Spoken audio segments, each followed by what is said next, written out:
Tonight, we are digging deeper into a number of accidents happening at an Omaha intersection. Each case involving a person walking across the street and then getting hit by a car. These two accidents happened within just 8 days of each other. As Chase Moffitt shows us, people in the Benson neighborhood are hoping to find a solution to this dangerous problem.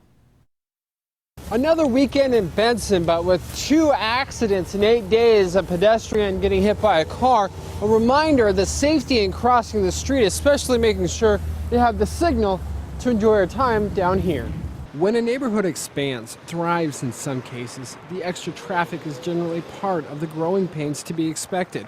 And whether that traffic is by foot or by car, businesses in the Benson area near 60th and Maple know that means dollars. But in the past 8 days, things here have turned dangerous. New Year's Eve, 75-year-old James Cushing was initially critically injured while crossing 60th Street. 25-year-old driver was cited for failure to yield as he was attempting to turn south onto 60th while Cushing was in the crosswalk.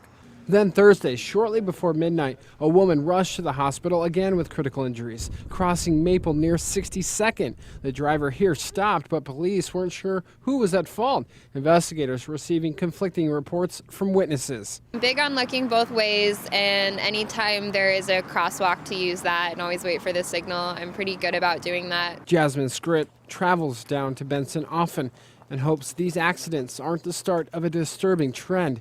And if we're out having a few drinks, she says, to make sure, keep it in control, or there could be someone there to help if needed. Just be cautious and know your limits, and hopefully have at least a friend or two with you who can keep an eye on you if you get a little out of control. But just be aware, because most cars aren't paying attention to you. Others warn of drivers having a hard time spotting those of us on foot, and a reminder to think like one. Sometimes people just don't follow the crosswalks. They'll just walk across the streets. They don't see like a car coming. And then that doesn't give that car a warning enough for them to stop if someone's not following the crosswalk. With photographer Alex Hassel, Chase Moffitt, WOWT 6 News.